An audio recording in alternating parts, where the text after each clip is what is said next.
안녕하세요, 여러분.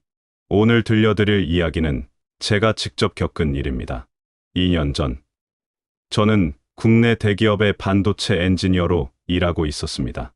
그때까지만 해도 평범한 직장인이었던 저에게 인생을 바꿀 기회가 찾아왔습니다. 김 대리, 일본 파견 건 어떻게 생각하세요? 부장님의 갑작스러운 제안에 저는 잠시 말문이 막혔습니다. 일본의 유명한 IT 대기업. 그곳에서 1년간 근무할 기회였죠. 솔직히 망설여졌습니다. 아내는 임신 중이었고, 부모님은 연세가 드셔서 자주 뵈어야 했거든요. 하지만 아내가 제 등을 떠밀어줬습니다. 여보, 이런 기회가 또 언제 올까요? 우리나라 기술을 일본에 보여주고 오세요.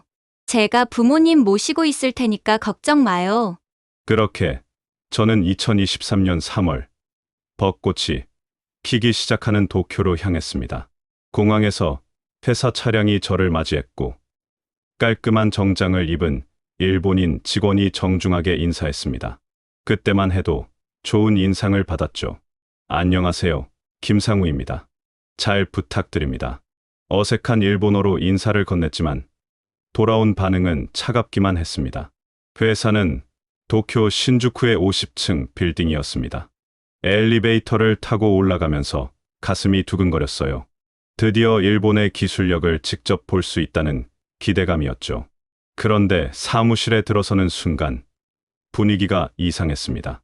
동료들이 저를 쳐다보는 시선이 그저 차가웠어요. 인사를 건네도 형식적인 고개 끄덕임 뿐이었고 누군가는 아예 외면하기도 했습니다. 아, 한국에서 오신 김상이군요. 저는 다나카 부장입니다. 다나카 부장은 50대 중반의 마른 체구 남성이었습니다. 악수를 청했지만 그의 손은 축축했고 눈빛은 저를 평가하듯 훑어봤어요. 저희 팀은 매우 중요한 프로젝트를 진행 중입니다. 김 씨는 문서 정리부터 시작해 주세요. 문서 정리요. 저는 한국에서 10년간 반도체 설계를 해온 엔지니어였는데 첫 업무가 문서 정리라니 실망스러웠지만 참았습니다. 제가 앉은 자리는 구석진 곳이었어요. 창문에서 멀리 떨어져 있어서 자연광도 잘 들지 않는 자리였죠.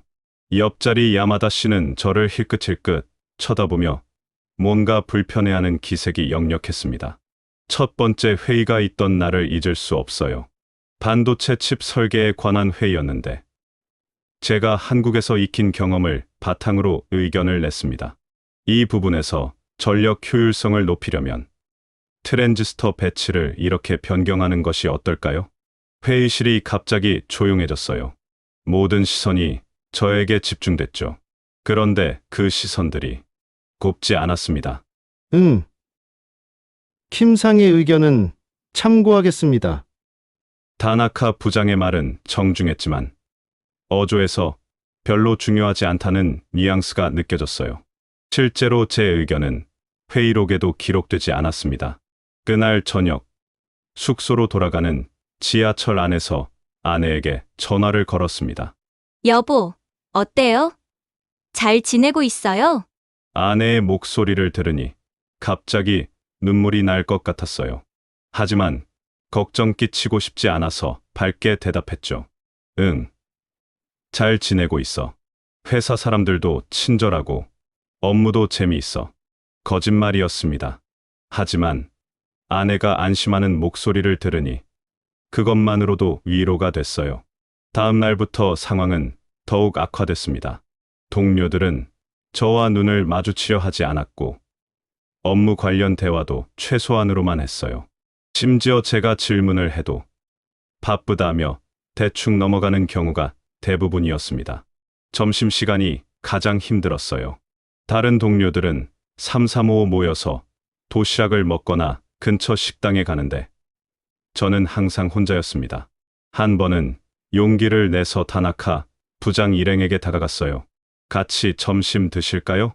아, 우리는 일본 음식점에 가는데 김상은 매운 것만 드시죠? 그 말을 듣는 순간 가슴이 무너지는 것 같았습니다. 한국인은 매운 것만 먹는다는 편견, 그리고 우리를 배제하려는 의도가 너무 명확했거든요. 결국 저는 혼자 편의점에서 도시락을 사서 사무실 구석에서 먹어야 했습니다. 그때의 쓸쓸함, 지금도 생생히 기억납니다. 하지만 저는 포기하지 않았어요. 한국에서 온 엔지니어로서의 자존심이 있었거든요. 맡겨진 문서 정리 업무라도 완벽하게 해내겠다고 다짐했습니다.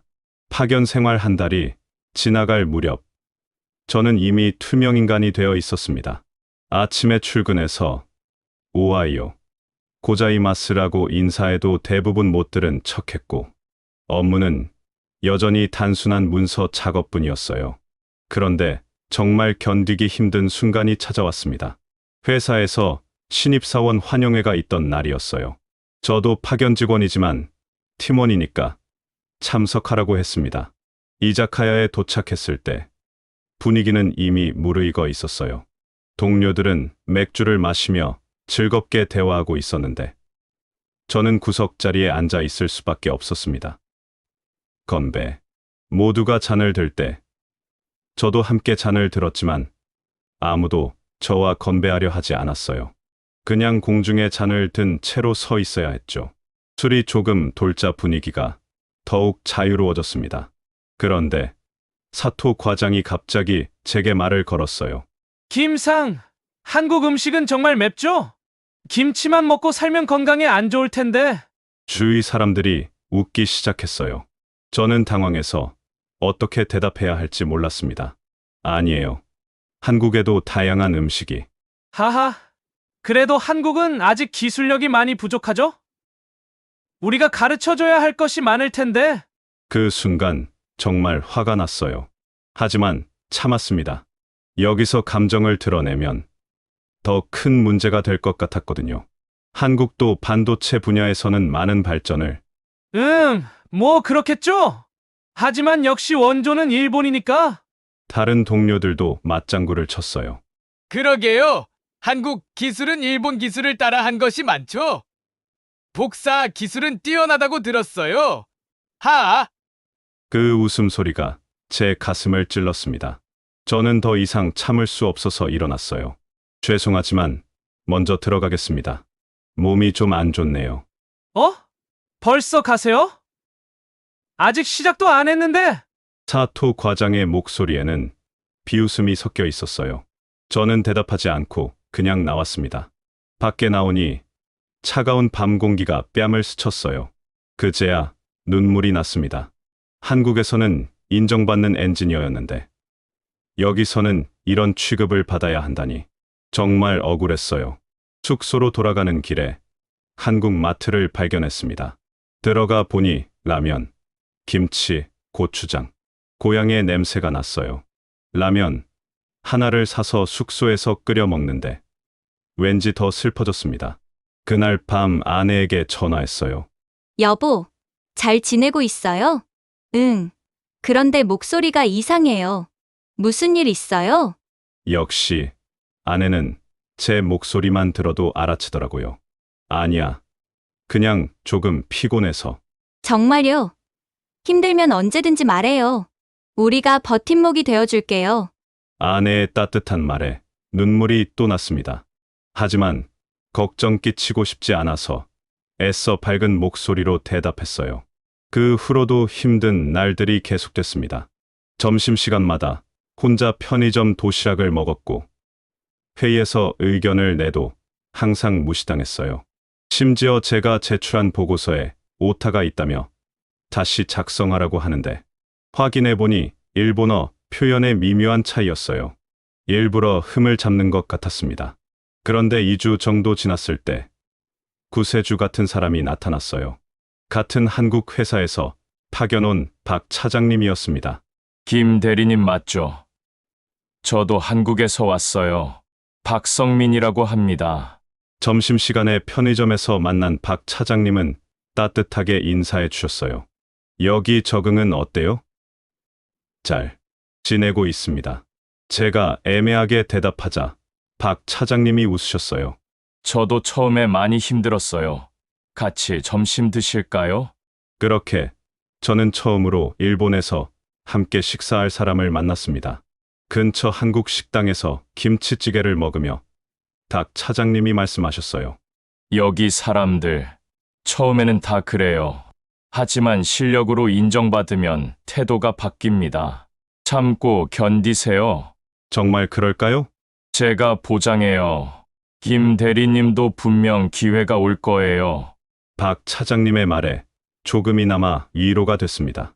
그분도 똑같은 경험을 하셨다니. 저만 유독 힘든 건 아니었나 봐요.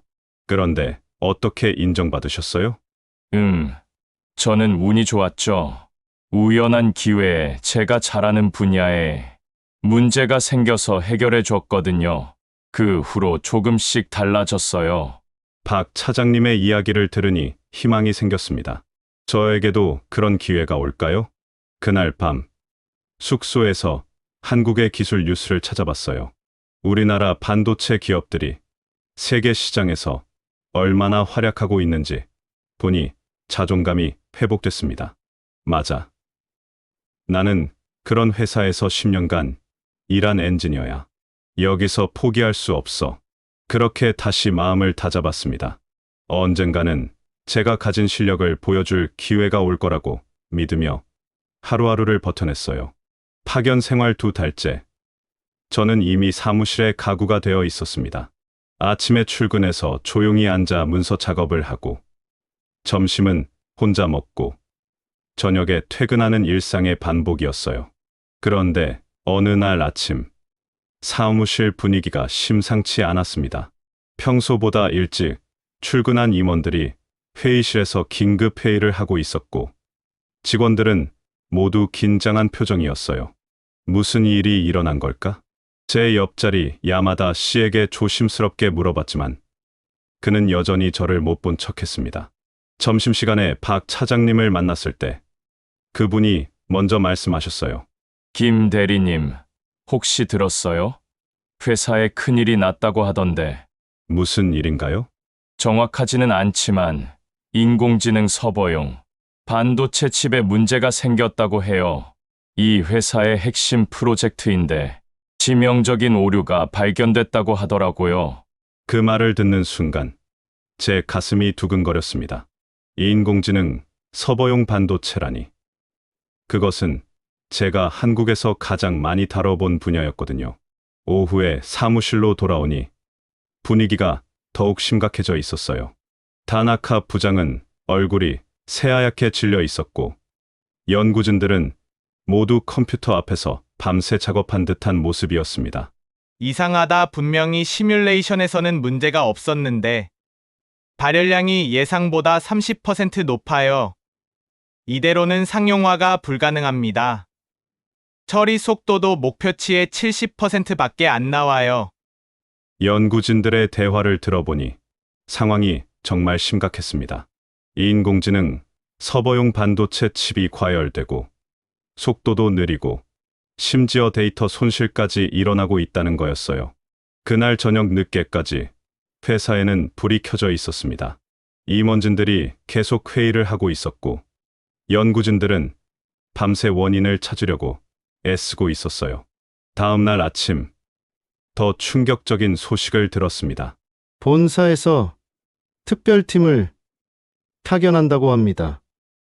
이 프로젝트가 망하면 우리 회사 주가가 폭락할 거예요. 삼성과 하이닉스에게 시장을 완전히 빼앗길지도 모릅니다. 삼성과 하이닉스라는 한국 회사 이름이 나오자 저는 묘한 기분이 들었어요. 한편으로는 자랑스럽기도 하고 다른 한편으로는 복잡한 심정이었죠. 사흘째 되는 날, 본사에서 온 특별팀도 해결책을 찾지 못했습니다. 일본 최고의 엔지니어들이 모였지만 근본적인 해결책은 나오지 않았어요. 그때 저는 회사에서 가져온 자료들을 다시 한번 살펴봤습니다. 반도체 설계도, 회로 구성, 알고리즘. 보다 보니 문제점이 보이기 시작했어요. 이건 한국에서 5년 전에 겪었던 문제와 비슷한데? 저는 한국에서 비슷한 문제를 해결했던 경험이 있었습니다. 인공지능 칩의 발열 문제를 해결하기 위해 새로운 알고리즘을 적용했던 프로젝트였죠. 혹시 이 방법이 통할까? 하지만 저는 망설였습니다. 지금까지 제 의견은 한 번도 받아들여지지 않았거든요. 괜히 나섰다가 또 무시당하면 어떡하죠? 그런데 그날 오후, 타나카 부장이 전 직원을 모아놓고 말했습니다. 여러분, 상황이 매우 심각합니다. 이 문제를 해결하지 못하면 회사에 큰 타격이 있을 것입니다. 어떤 의견이든 좋으니 자유롭게 말해주세요. 어떤 의견이든 좋다고? 정말일까요? 저는 한참을 고민했습니다. 그러다가 박 차장님의 말이 떠올랐어요. 실력으로 인정받으면 태도가 바뀝니다. 용기를 내서 손을 들었습니다. 저, 혹시 말씀드려도 될까요? 회의실이 갑자기 조용해졌어요. 모든 시선이 저에게 집중됐습니다. 다나카 부장도 의외라는 표정으로 저를 바라봤어요. 킴상 뭔가 아이디어가 있나요? 네. 한국에서 비슷한 문제를 경험했던 적이 있습니다. 혹시 이 문제의 원인이 트랜지스터 배치와 전력 분산 알고리즘에 있는 것은 아닐까요? 트랜지스터 배치요? 저는 칠판에 나가서 그림을 그리기 시작했습니다. 현재 설계를 보니 고성능 연산 블록들이 한 곳에 집중되어 있어요. 이렇게 되면 특정 부분에 열이 집중되고 그로 인해 성능 저하가 일어날 수 있습니다. 그렇다면 어떻게 해결할 수 있을까요? 연산 블록을 분산 배치하고 동시에 새로운 전력 관리 알고리즘을 적용하는 겁니다. 저는 자세히 설명했습니다. 한국에서 익혔던 기술과 경험을 바탕으로 문제의 근본 원인과 해결 방안을 제시했어요. 처음에는 회의적이던 연구진들도 점점 진지한 표정이 됐습니다. 흥미롭네요. 하지만 이론적으로는 가능해도 실제로 구현하기는 실제 구현 방법도 있습니다. 한국에서 개발한 새로운 배치 알고리즘을 사용하면 됩니다. 그때 한 연구원이 말했어요. 잠깐, 그 방법 혹시 삼성에서 사용하는 기술과 유사한 건 아닌가요? 비슷하지만 더 발전된 형태입니다. 저희가 독자적으로 개발한 기술이에요. 회의실이 다시 조용해졌습니다. 모두가 저를 다른 시선으로 바라보고 있었어요. 다나카 부장이 천천히 말했습니다. 킴상, 정말로 이 방법이 가능하다고 생각하나요? 네. 확신합니다. 다만 시뮬레이션을 돌려봐야 정확한 결과를 알 수 있겠지만요. 그렇다면 한번 해보시겠어요? 드디어 기회가 왔습니다. 저는 가슴이 뛰는 것을 느꼈어요. 네. 해보겠습니다. 그날부터 저의 진짜 일본 생활이 시작됐습니다.